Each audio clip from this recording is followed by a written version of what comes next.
let's talk about some of the risks that come along with being a realtor. And the first one is extremely inconsistent income.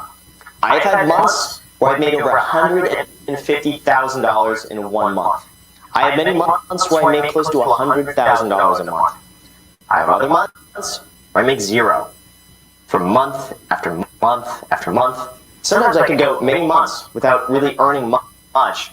And then all of a sudden, 7 months in, you have one deal that's going to pay for the last 7 months plus like your next year if it's a really good sale.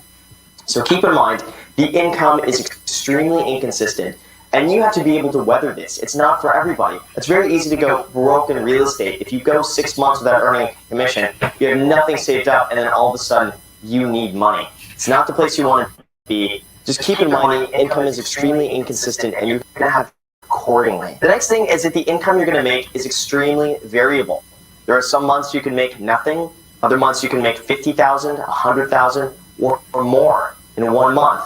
So it's not like you're going to make a consistent amount every single month. It's going to be extremely variable. And when you have income that's that variable, it's so important to budget and be on the conservative side and really expect the worst but hope for the best. So if you end up making a ton of money in 1 month, don't just spend all that money assuming you can just recreate that every single month, because chances are may happen, may not happen, but you want to plan for the worst just in case. The business also has an extremely high failure rate. Now, my personal take on this is that most people get in real estate just for the money. They don't like real estate. They don't really like working with people. They don't want to be on call 24/7. They just see it as a way that they can like relax by the pool, maybe, make a few phone calls, close a deal, make a huge payday, done. The reality does not work like this. It's not get rich quick, and that's why I believe so many people fail at the business. I believe people get in over their head, just jump into it, not fully expecting what's going to happen, and then they end up quitting 3 to 6 months later.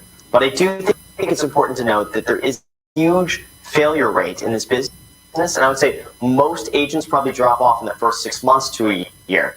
That's the unfortunate reality of this. And most agents don't do well, get fed up with working without a paycheck, and then leave. Don't be that person.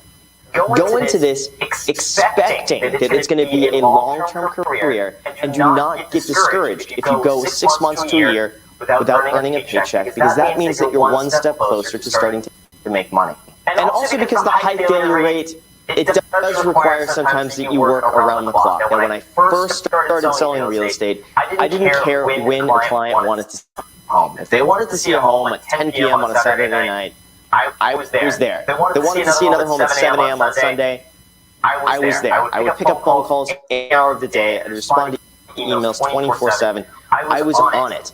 This is a business where sometimes you do have to work around the clock. It's almost inevitable because, again, you're a customer service business that doesn't really have any hours to it. So you're going to need to work around the clock. And I feel like that also feeds into the high failure rate because people go in expecting it to be easy, not working that much. Real estate agents just like drive around, see people houses, sell a home. It's not really like that. And with that also comes that there's no guarantee that you'll actually make any money in this. The reality is that a lot of people do start, they come in with a big enthusiasm, and they don't make any money, and they just get discouraged and they leave. The thing with real estate is that you don't get paid for your time, you get paid for your results. So even though you work your ass off 6 months, 24/7, you're a people person, you love everything, if you're not producing any results from that, you're not going to get paid any money.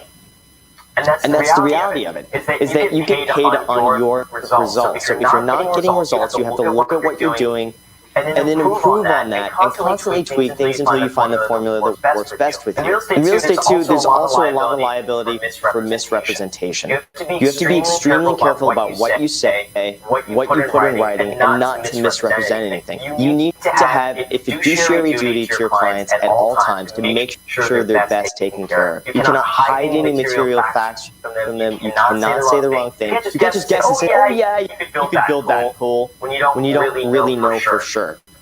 You really need to be careful about what you say and do in real estate and take it extremely seriously. You have to be extremely detail-oriented throughout the entire process because in real estate there are a lot of legal documents and disclosures that you need to give and make sure are taken care of. So it's extremely important in real estate to be as detail-oriented as you can and make sure nothing is missed.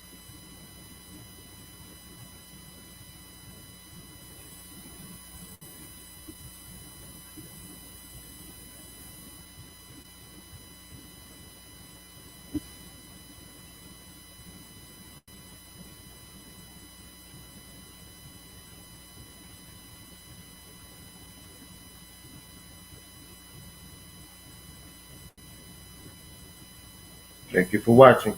Like, subscribe, and share. Like, subscribe, and share. Like, subscribe, and share. Any ebooks or tutorials? thechurchofmoney.info.